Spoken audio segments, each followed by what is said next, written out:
Le sac on a bino donc média plus télévision la chaîne panafricaine bino ba besoin du parcours ya kokuta sur mon commandelo na cadre ya édition malakisi de 15 minutes ezala bongo présenté na mosali wa bino Fatoumata Welanga léoparde de la presse. Bande balandi ya média plus télévision lelo ezali bongo 4e épisode na cadre ya émission de bino malakisi de 15 minutes. Tokolobela nini, tokolobela matali, ba inconvénient ya ba méthode contraceptive. Bon, on a beaucoup poussé, na inga mon côté na plateau, je suis accompagné d'un docteur. Ensemble, et le monaye, toko mekakwe, to akolimboela biso tina ya sujet na biso ya kokomanyelo. Bon, na tiki maloba obokaye na sima, nde tokobi émission na bino malakisi de 15 minutes. Mbote de koto le papi kamanda. Et maman Fatou. Bonne santé. Kimia Izalina yo. Merci beaucoup. Merci Lisusu. Pe matondo na yo. De côté le papi Kamanda. Nandenge accepté l'invitation de la cadre de l'émission Malakisi. Donc il est tout droit na but. De côté le papi Kamanda. Mais quand un peu colimola, on est au baladi, à média plus télévision. Par définition, tu peux colomber sur méthode contraceptive. Par définition, méthode contraceptive. Ou bien contraception, ils allaient ensemble, il y a une méthode oyo, tokoki kosala, oyo mutokoki kosala, moi c'est tokoki kosala, ou bien mon bali même, pour être qu'on apprend à espacer bazemi entre deux bana oyo kobotama. Donc on peut dire ça comme ça par définition. Merci beaucoup, Dr. Le Papi Kamanda. Si on a quatre méthodes contraceptives, tu as combien de sortes? La méthode, ils allaient mi-balé, on doit dire en grande partie, ils allaient mi-balé. Tout ça, ma méthode bengi naturelle et puis tout ça, ma méthode bengi artificielle, ou bien ma méthode yasika. Na ma méthode naturelle, ils allaient ébélé na kati wana na kati ma méthode naturelle, tout allait par exemple na ma méthode oyo. Tout bengi par exemple ko oba bengi mama, c'est-à-dire moi je oyo aboti sika akoki ko banda na komelisaka mwana tango nyonso pendant que mwana na 6 mois na c'est à 6 mois et oui que ça la raison mais ça mwana tango nyonso mwana na posa komela mabele azomelisa ka mabele et ko kipe ko sala pe ke mama pe azwazemité de ma méthode naturelle mususu to za la méthode babengaka kokata bilengi donc papa en plein acte sexuel pour na ko boya mama azwazemi akoki ko koma tango komi pembeni ya ko koma na suka akoki ko bima ami se pelisi libanda de sorte que maman azwazemité na ba méthode naturelle mususu tozali na ba méthode to bengi ya ba kolande la température maman koki ko yemo ko ta la température na yeto yebi ki na se ya ce qui na nous ovulation na bandité température za la mingi na se ya 37 degrés alors maman ko zo musala ko bana ko ta la température air nyonso azolande la chaque jour kolande la température ti tanga moni bisika température komi ko matadia 37 za bi awa akomi ngonga mabe akoki ko éviter ko bimana papa na tango wana ti tango température ya komona ekiti c'est que ovulation ekei akoki alors ko bimana papa ezape moka ba méthode misusu naturelle ezali mama akoki ko mpesa tango nyonso ya koza musala kotala mai na ya bomwasi ezalaka souvent léger tango ovulation eza nanu te alors période ako bana kolanda ngo chaque jour azokotaka misapi kotala ka mai wana ndenge ezali soki eza pepele c'est que aza nanu bien tant que moi comme moi kilo comme moi ko benda na lokola singaboye ako comprendre que awa akomi na période rouge ako ko boya ko bimana papa donc eza ba méthode mo to bengi naturelle donc nyos to tangi wana et puis to na ba méthode to bengi méthode artificielle ou bien ba méthode asika sika alors ba méthode asika sika eza ebelé to na ba méthode to ko salela kisi notamment ba pilule wana pesa na ba groupe ebele to na ba pilule oyo ya kozwa chaque jour to na ba pilule misusu ya kozwa juste après avoir kobimana papa okoki komela yango poke ko na zemité à part ba pilule to na ba implant oyo ba mama ba ko tia de sorte que yango pe ils ont toujours ko fonctionner na ndinga ki ko éviter que makiye komela te donc soit kokomisa même ko ya mama makasi de sorte que ma ya papa ikota te na kati. Donc, la pilule nyonso wana mususu pe ko zala ba méthode moko to bengi ba dispositif intra-utérine exemple lokola moi to ma bende moko ba kokotisa na kitoko kota na kati ya matrice eke ekangi ba trompe comme ça ta papa a déposé ba mataka na kati ba komata likolo te parce que porte eza kokanga.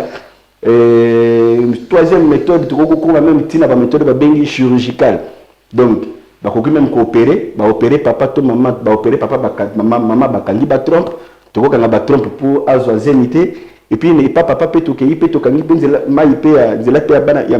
comme ça, et matarape les sociétés. Donc, ce sont là les méthodes de méthode contraceptive. Merci beaucoup, Dr. Papi Kamanda.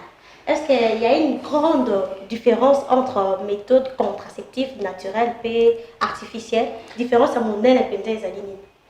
Bon, différence à mon aile et Ezaline dans le sens que peut-être que la méthode naturelle, yomogonde, mutozali responsable. Yomogonde, vous avez coulé la nzoto na yo. Or, peut-être la méthode haute, bien artificielle, il faut montami balé à côté. Montami balé, on a voulu que ça munganga, or banda kolanda conseil et pas naé. Hein? Monsieur Segounel, peut-être, tu vas moko awa, il y a une opération. Yo, ça, donc, différence, c'est plus na niveau 1. Donc, na naturel, yo moko ko landela yango, et puis na artificiel, mingi, il faut balandela pour mutu moko ya santé. Papi Kamanda, nandego aussi ko explicité, bandeko balandi ya média plus télévision. Docteur Papi Kamanda. Si on a ma méthode, nous sommes aussi citer les bisous. On va pédir siki. C'est vraiment très efficace la méthode. Bon, la méthode, nous sommes autant efficacité de la méthode, ils ont dépendre de la méthode.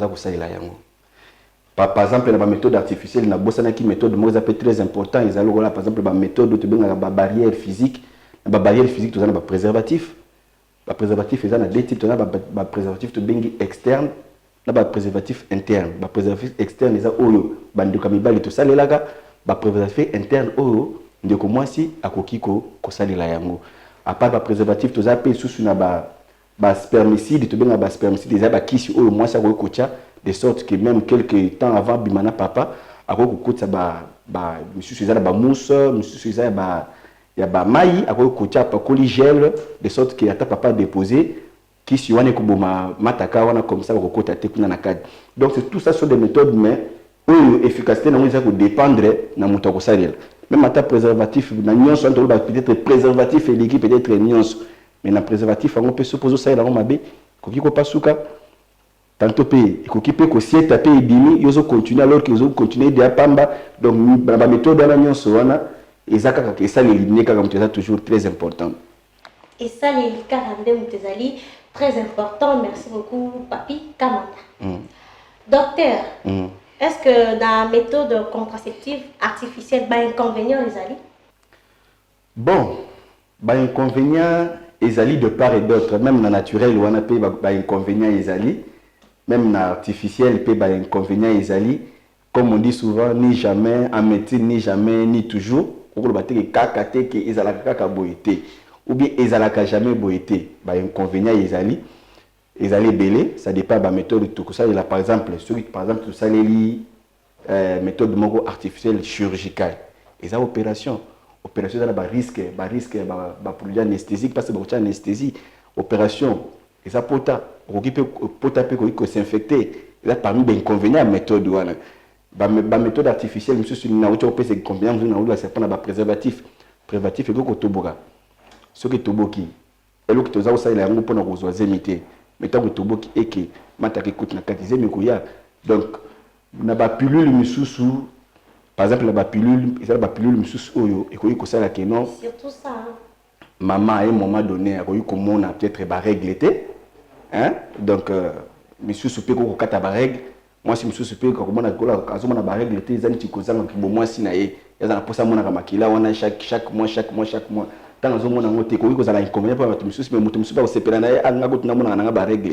Donc ça dépend aussi. Pilule,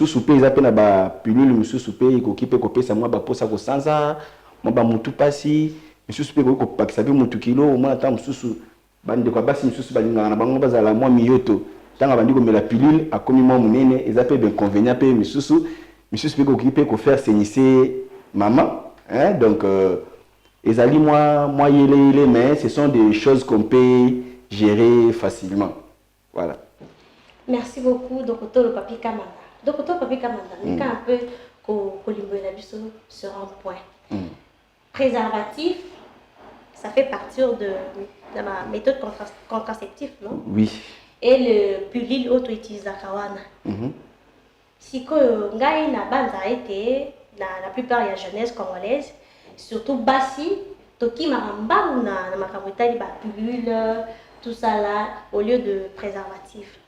Ce qu'on conseille pour savoir. Pour les jeunes filles, ok, et là on a colobé que méthode union sur la contraception, ils vont dépendre na oyo aponi ko salela yango. Donc méthode oyo ko se sentir à l'aise. Hein? Et ça na mutu mususu oyebi sawa que ngai na mona ka on dirait mobile na zanaye préservatif et kitaka ye ki mobile mwa muke, ba sensation est diminuaka. On a des possibilités. Soit yo moko maman obandi kolata préservatif comme ça yé akoyoka yango te. Musa ba kenote bon ngai préservatif wana ngana ye na mobali toyoka na yango bien te to préférer na biso pilule. Alors à ce moment-là, ba pilule to to lakisa yango eza ba type de la ba pilule, to ba pilule oko mela chaque jour pendant cycle na mobimba. Mais ça ba pilule to benga ba pilule du lendemain na bandi peut-être question na eza beaucoup plus côté wana ba pilule za mbala moko outi ko sala mbala moko acte OK ko mela yango mbango. Voilà. Na ba pilule wana mais faut ba kenote yango pe efficacité na yango pe so dépendre pe na temps où yomeleli yango. Donc plus vite ozomela yango, plus vite pe eza efficace. Au-delà de 5-6 jours, et là sous ma cas c'est vraiment comme tel.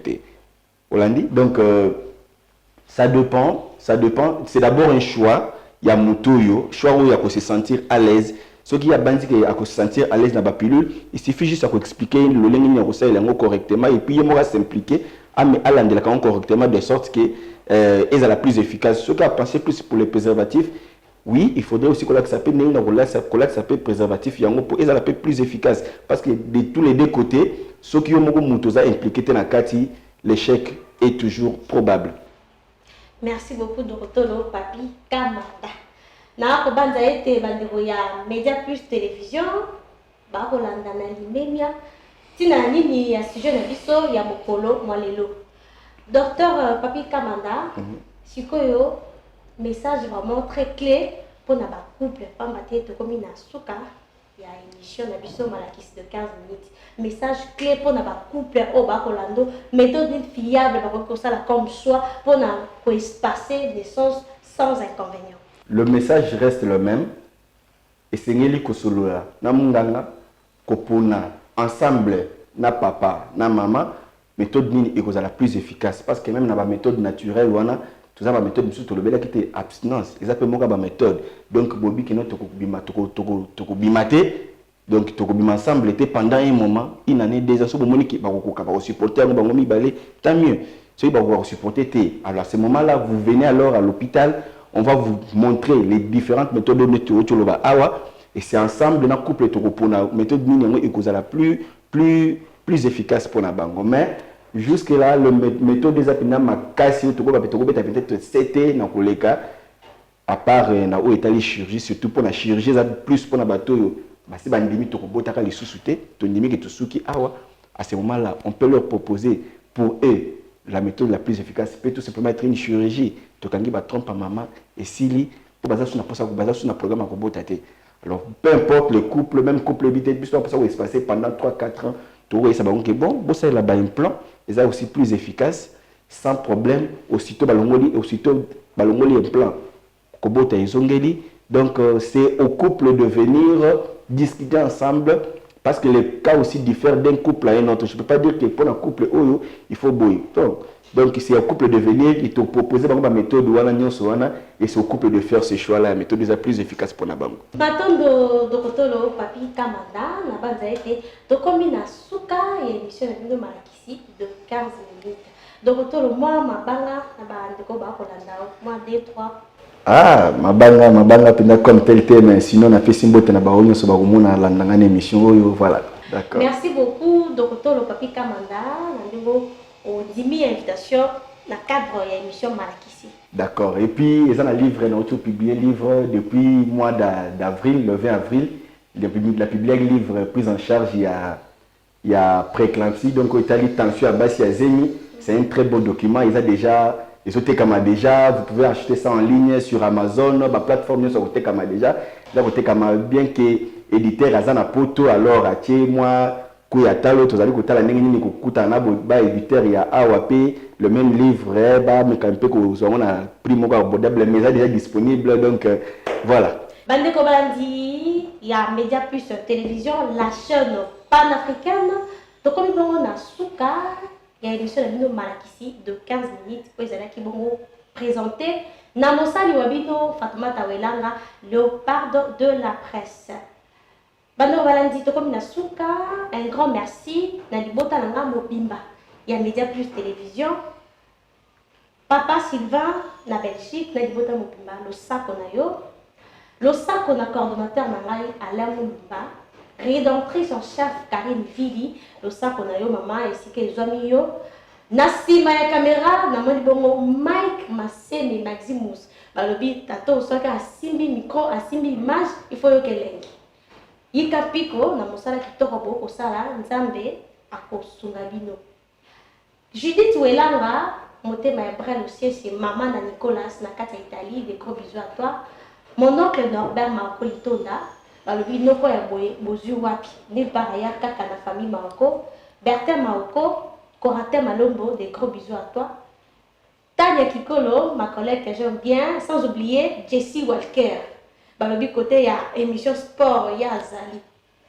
Tokuta lipa momba la sima, soki nzambe alingi.